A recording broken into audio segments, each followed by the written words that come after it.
Hello there, IELTS students. Welcome to IELTS Podcast. You no longer have to worry, fret or panic about IELTS because we are here to guide you through this test jungle. Enjoy these IELTS tutorials, and if you need more help or want to access the famous online course, you can visit us at IELTSPodcast.com. Hello IELTS students. Thank you for choosing to listen to this tutorial from IELTSPodcast.com. My name is Daphne, and today I'm going to focus on Task 1 map questions, which, like the process diagrams or flowcharts, are a bit more unusual, but nevertheless it's really important to be able to answer them and to have had a bit of practice before your exam. So today we're going to do three things. We're going to look at a Task 1 map question from our great IELTSPodcast.com course, using two students' essays and seeing why one scored a band 7, 7.5 and the other scored a band 6. And we'll look at another task map question from a course book and see how we could answer this one. And then I want to give you lots of really useful and important vocab, which is crucial, that's to say really important, for successfully answering these questions in your exam. Okay, so here we go. On the website that goes with this, you'll be able to see all the diagrams. So have a look at these, as this will help you to understand and visualize what I'm talking about. So to guide you, I've color-coded my corrections and recommendations to make sure that they correspond really easily to the band grades we're talking about. As you know, there's 4 areas of assessment. So top comments I make to do with task achievement, I'm going to mark in red, coherence and cohesion blue, lexical resource green, grammatical range and accuracy purple. So if you haven't yet come across the Task 1 map question, they usually consist of 2 maps, which might be of a landscape or island or a town, one before and one after some kind of change.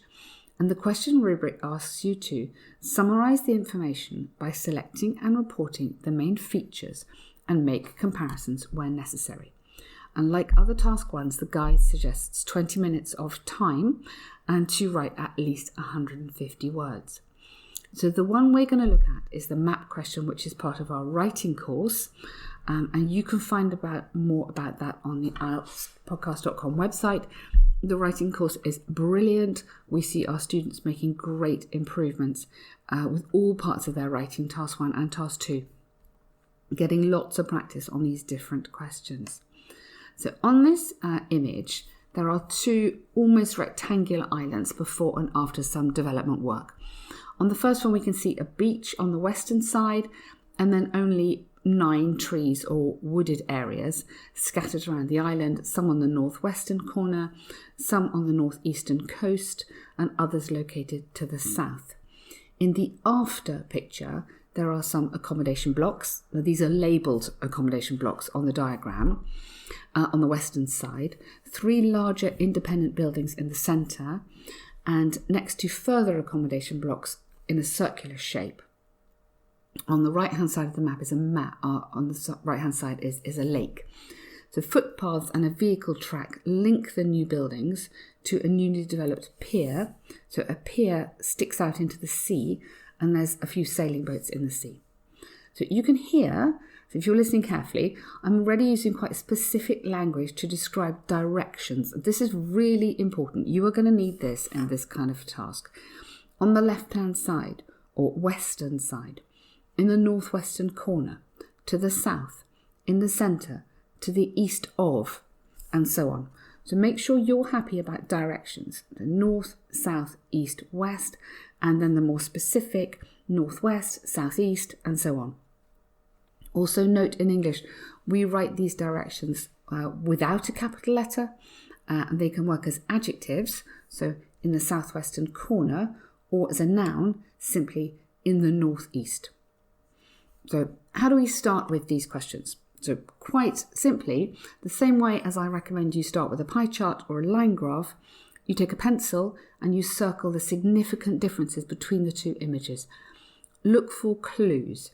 And in this map, there are 2 or 3 huge clues which many students miss or don't really think about what the clues are kind of saying before they start. So the clues here are really important to answering the task correctly. The first clue, if there is one, look at the scale. This is the clue to how big the island really is. Now, this island is actually really small. It's only about 500 metres at half a kilometre long. And this must give us a clue as to what kind of development has taken place.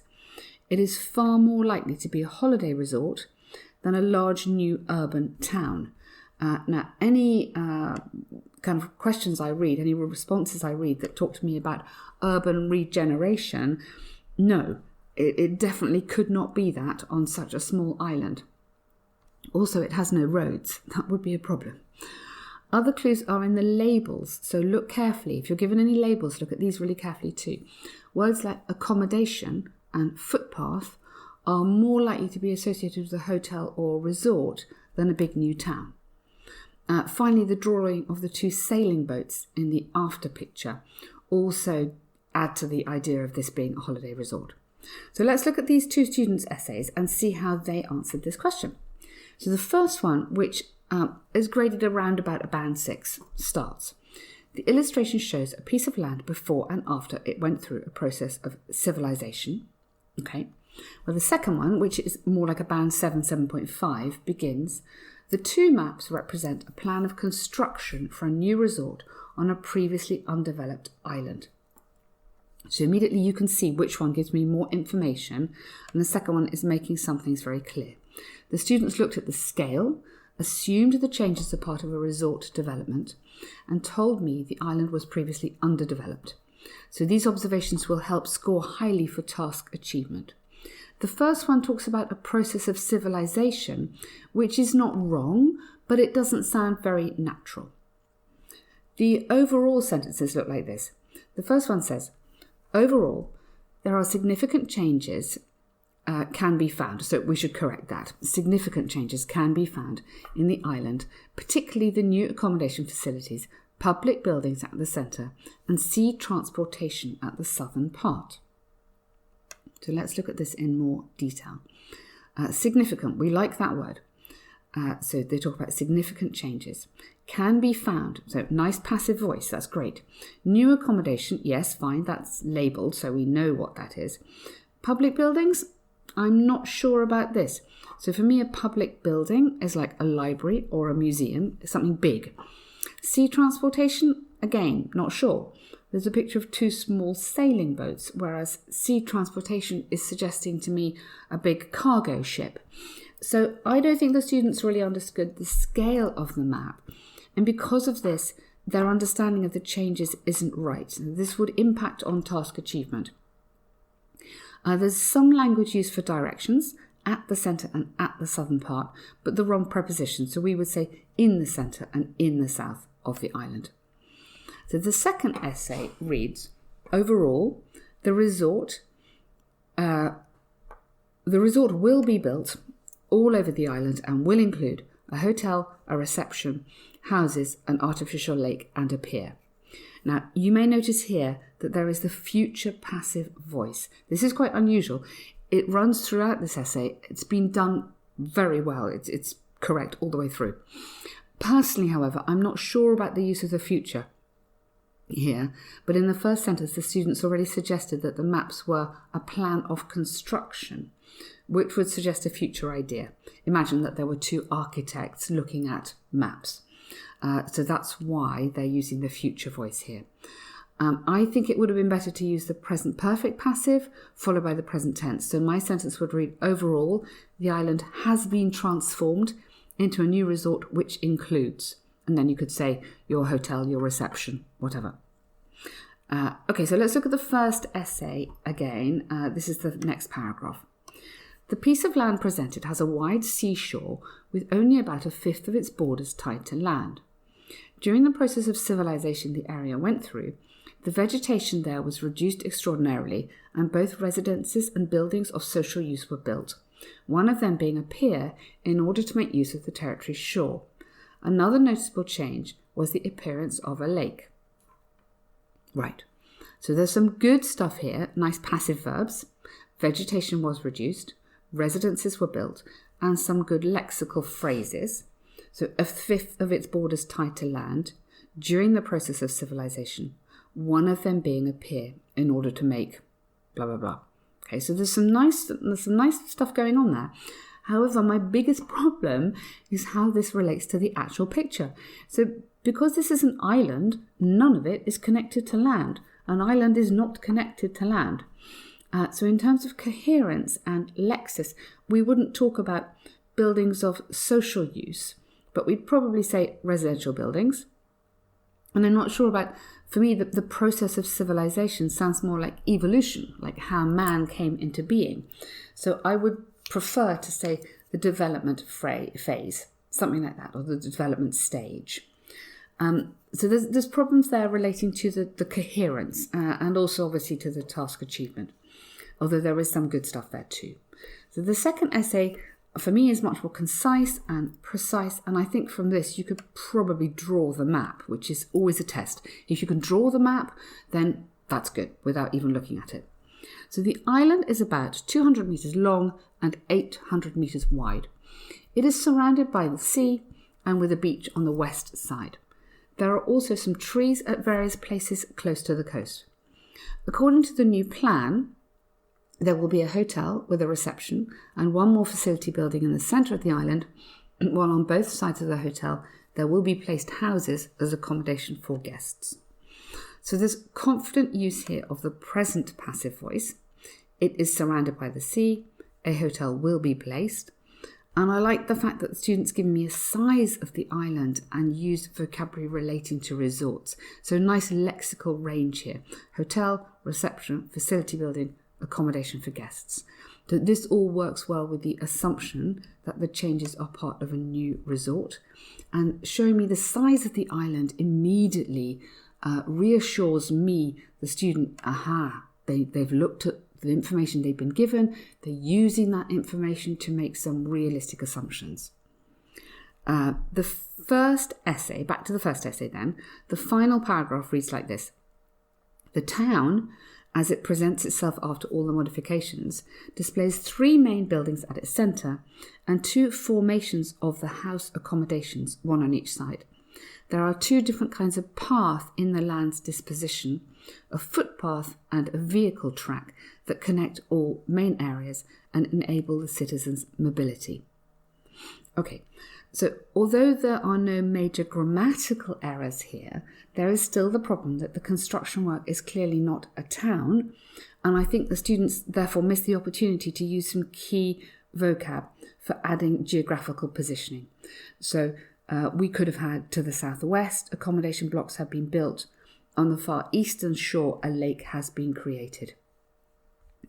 Also, the tense running through this, they've just used the simple present, and I think this task, so like the process diagrams as well, shouts at you, use the passive tense. It's a passive voice. It is the best opportunity to show off your passive, which is really, really important. And that gets you good points for grammatical range and accuracy.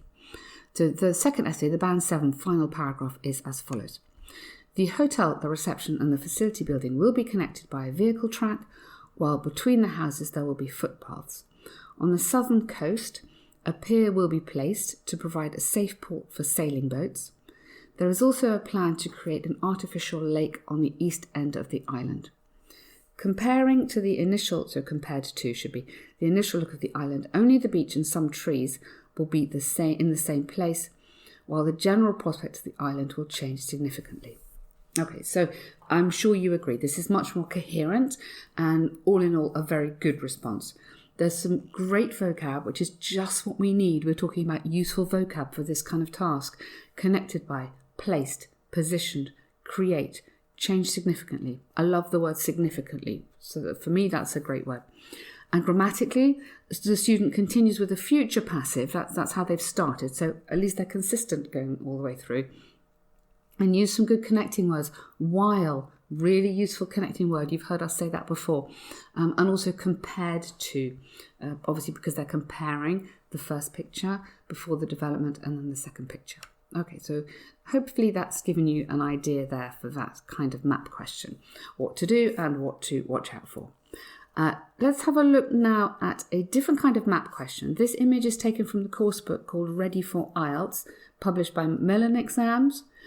And here there are two maps, dated 2000-2009, representing changes in a town. And it clearly gives the name of the town, which is Lakeside.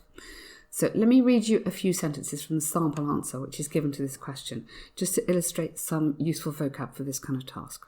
So firstly, the residential neighbourhood in the southwest of the town was transformed into a shopping centre, and the industrial complex expanded to replace the wooded area in the southeast. Okay, that's a pretty intense sentence. So the response is using some of the labels given. So it's quite clearly labelled, this map. And it's okay, the labels are there to help you. You can do that. But it also uses some really good vocabulary for describing change and some very good passive verbs and geographical lexis as well. So you can see that the southwest of the town was transformed. So nice geographical and nice passive. And again, industrial complex expanded to replace the wooded area in the southeast. So every single word there is doing a really good job. Another sentence, let me give you an example. The old town and derelict warehouse in the north were knocked down and replaced by a car park and the construction of some offices. So the old town and derelict warehouse, really useful adjective there. Derelict means not used anymore, abandoned. In the north were knocked down and replaced by. So you've got nice phrasal verb there, knocked down in the passive and replaced by. Watch out for these prepositions, replaced by, really important, expanded to. Always learn the preposition with the verb. And construction of some offices. Okay, so there's some good stuff in that one. Have a look at the picture. Maybe you can see if you can write your own response to that using some of the words that we're using here, we're mentioning. And I want to just sum up this tutorial here by giving you some really useful words and some vocab which you could use for these questions. So if you're not happy with this vocab, make a note of it because it is really, really important. I would suggest verbs such as transformed into. So watch out for the prepositions here. Replaced by, developed, expanded. So we can have expand into, something like that. Construct, demolish, extend and become. These are all really, really good verbs here. Now, if you like playing with words, a transformation, you'll know that as an extra bonus, these can all be transformed into nouns. So you can have development, construction, demolition, extension, expansion, and so on. So that makes these words super flexible and will show a great lexical range. You're showing the examiner you can manipulate these words from a verb to a noun, even as an adjective, some of them. So that's really, really helpful. You can also use some expressions. So built in place of, turned into, built on the site of, reconstructed to become, and other really useful expressions. So these are nice collocations here. Urban transformation, urban renewal, or urban regeneration. And not only is this quite good vocab for the Task 1 maps, it's also really useful for your Task 2 essays as well, especially if you're writing about towns or anything to do with that. So there we have it. We have looked at a Band 6 type Task 1 map essay and compared this to a Band 7 map essay. We've also looked at another type of map question, the one about towns, and reviewed some core vocabulary, which I think is needed for this kind of question. So I hope you found this useful.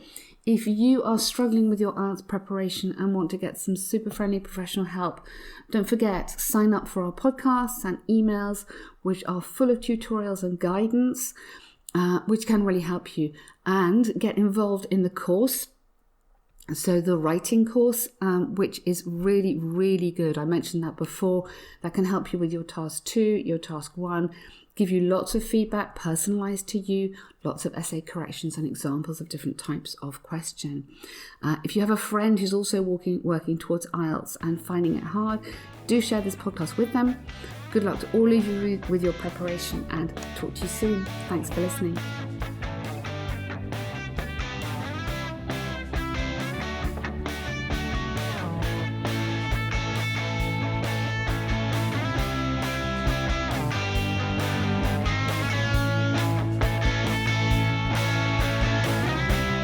Thanks for listening to IELTSPodcast.com.